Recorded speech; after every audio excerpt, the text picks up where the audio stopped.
آج ہم آپ کے سامنے ایک اہم گفتگو لے کر آئے ہیں جو کہ محرم الحرام کا مہینہ ہے۔ تو ایک سوال میرے پاس آیا اس تعلق سے کہ یہ محرم الحرام کا جو مہینہ ہے اسے حرام کیوں کہتے ہیں؟ چونکہ جب حرام ہم کہتے ہیں تو عام طور سے ایک عام ذہن میں یہ بات آتی ہے کہ حرام کے معنی حرام، لیکن حرام سے کیا مطلب اور کیا مراد ہے یہاں پر، یہ آج انشاءاللہ ہم آپ کو بتانے کی کوشش کریں گے۔ تو سب سے پہلے دیکھیں کہ محرم الحرام کو حرام کیوں کہا جاتا ہے،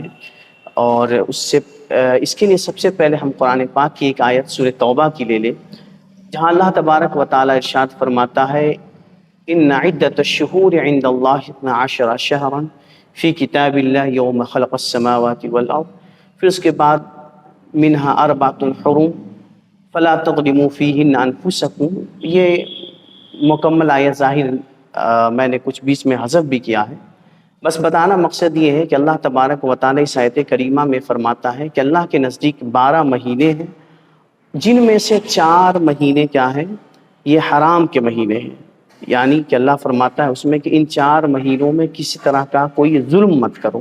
یعنی ظلم کرنا اس مہینے میں حرام ہے۔ اس بنا پر اس مہینے کو حرام کا مہینہ یعنی محرم الحرام کا نام دیا گیا ہے۔ اب وہ 4 مہینے حرمت والے کون کون سے ہیں یہ بھی ہم جان لیتے ہیں۔ تو پہلا مہینہ ہو گیا آپ کا رجب، اور اس کے بعد ذی القعدہ، ذی الحجہ، محرم۔ اب رہی بات کہ ذی القعدہ، ذی الحجہ، محرم، یا آخر ان تینوں مہینوں کو یکے بعد دیگرے حرام کیوں کہا گیا؟ اس کی وجہ یہ ہے کہ عام طور سے حج کا جب مہینہ آتا ہے تو حاجی جو حج کرنے کے لیے اپنے گھر سے نکلتے تھے اس زمانے میں، تو تقریباً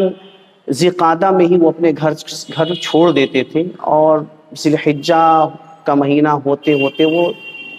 مکہ شریف پہنچتے تھے،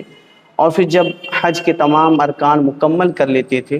تو اس حج کے ارکان کو مکمل کرنے کے بعد جب وہ گھر واپس آتے تھے تو آنے میں تقریباً پورا محرم الحرام کا مہینہ گزر جاتا تھا۔ تو تمام قبائل عرب نے مل کر یہ فیصلہ کیا کہ دیکھیں ہمارے درمیان چاہے جتنی دشمنی ہو، جیسی دشمنی ہو، اپنی تمام طرح کی دشمنی کو ہم بھلا کر ان 3 مہینوں میں ہم آپس میں جنگ کو بند کر دیں گے، ختم کر دیں گے، کسی طرح کا کوئی جنگ نہیں کریں گے، تاکہ جس قبیلے سے بھی حاجی جانا چاہتے ہیں حج کے لیے وہ باطمینان پرسکون حج کے لیے جا سکیں اور پھر حج سے وہ واپس آ سکیں۔ لہٰذا اسی بنا پر اس روایت کو اللہ تبارک و تعالیٰ نے بھی قائم رکھا، اللہ کے رسول نے بھی قائم رکھا، اور اسی بنا پر اللہ اسلام اور شریعت میں بھی ان 3 مہینوں کی حرمت برقرار رکھی گئی۔ اس میں کس طرح کا کسی پر ظلم نہ کیا جائے، اس کا احترام کیا جائے۔ تو یہی ہے اس تمام گفتگو کا محاصل۔ امید کرتا ہوں ناظرین سے کہ کافی بہتر اور پسند آئی ہوگی آپ کو گفتگو۔ اللہ تعالیٰ سے دعا ہے کہ اللہ تبارک و تعالیٰ ہمیں زیادہ سے زیادہ علم دین، صحیح علم دین